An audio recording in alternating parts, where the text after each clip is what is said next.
ആത്മബന്ധുക്കൾക്ക് വിനീതമായ നമസ്കാരം. വീണ്ടും ത്രിഗുണങ്ങളുടെ സ്വഭാവം എപ്രകാരമായിരിക്കുമെന്ന് വിവരിക്കുകയാണ്. വിഷയാസക്തി വിട്ടുള്ളം തെളിഞ്ഞോരാണു സാത്വികർ. രാജസർ കാമിനി ഗാഞ്ജനാസക്തി കലരുന്നവർ. സത്വഗുണവും രജോ ഗുണവും വളർന്ന ഒരു വ്യക്തിയുടെ സ്വഭാവം എന്തായിരിക്കുമെന്ന് വീണ്ടും പറയുകയാണ്. വിഷയാസക്തി വിട്ടുള്ളം, ഇന്ദ്രിയ വിഷയങ്ങളിൽ ആഗ്രഹം ഇല്ലാതെ മനസ്സെപ്പോഴും പരമാത്മാവിൽ തന്നെ ഒതുങ്ങിക്കൊണ്ട് തെളിഞ്ഞ മനസ്സായി പരമസുഖികളായിരിക്കുന്നവരാണ് സത്വഗുണം വളർന്നവർ. വിഷയാസക്തി വിട്ടുള്ളം, വിഷയങ്ങളുടെ പിന്നാലെ ഓടി അലയുന്നത് കൊണ്ടാണ് അസ്വസ്ഥതയും ക്ഷീണവും വിഷമവും അനുഭവിക്കേണ്ടി വരുന്നത്. എന്നാൽ ആ വിഷയങ്ങളോടുള്ള ആഭിമുഖ്യം കുറഞ്ഞ് ഉള്ളം, നമ്മുടെ മനസ്സ് എപ്പോഴും പ്രശാന്തമായിരിക്കുന്നുവെങ്കിൽ സത്വഗുണമാണ് ആ വ്യക്തിയിൽ നിറഞ്ഞിരിക്കുന്നത്. ഇത് നാം വളർത്തിക്കൊണ്ടുവരണം.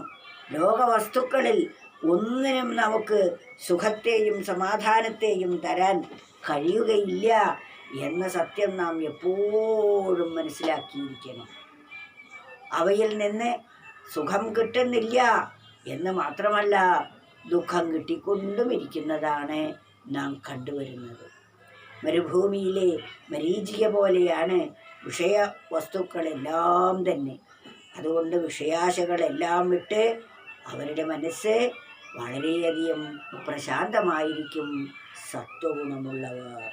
അതാണ് വിഷയാസക്തി വിട്ടുള്ളം തെളിഞ്ഞോരാണു സാത്വികർ. ഇനി രാജസരുടെ സ്വഭാവം എങ്ങനെയാണ് എന്ന് പറയുന്നു.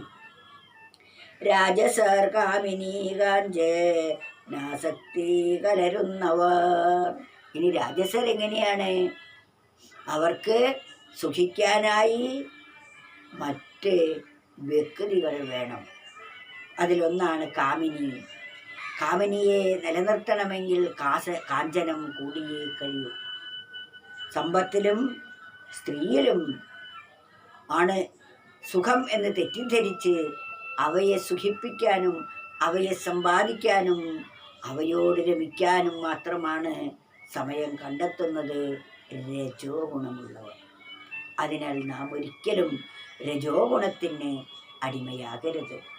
ഈ ലോകത്തിൽ ഈശ്വരൻ്റെ വരദാനമാണ് സൃഷ്ടിക്കുള്ള കഴിവ് ഓരോ മനുഷ്യനും നൽകിയിരിക്കുന്നത്. അത് തൻ്റെ കർത്തവ്യമായി കണ്ടുകൊണ്ട് നിർവഹിക്കുക എന്നല്ലാതെ അതിനായി മാത്രം ജീവിക്കുന്നത് തൻ്റെ ലക്ഷ്യം മറന്ന് ലക്ഷ്യത്തിൽ നിന്ന് അകന്നുകൊണ്ടുള്ള ജീവിത രീതിയായിരിക്കും. അത് നമ്മെ പടുകുഴിയിൽ, ദുഃഖത്തിൻ്റെ പടുകുഴിയിൽ വീഴ്ത്തുകയാണ് ചെയ്യുന്നത്. അതിനാൽ നാം സത്വഗുണം വളർത്തി പ്രശാന്തരായി സന്തോഷവാന്മാരായി ആ പരമസത്യത്തെ അറിയാനുള്ള അവസരം നാം തന്നെയാണ് ഒരുക്കേണ്ടത്.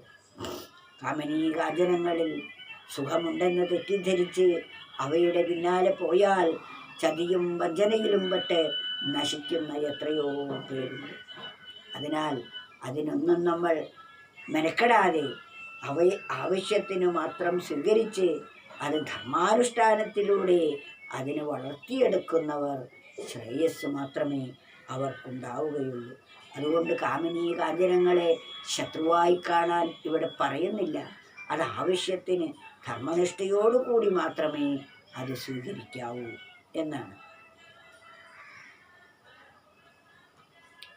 വിഷയാസക്തി വിട്ടുള്ളം തെളിഞ്ഞോരാണു സാത്വികർ.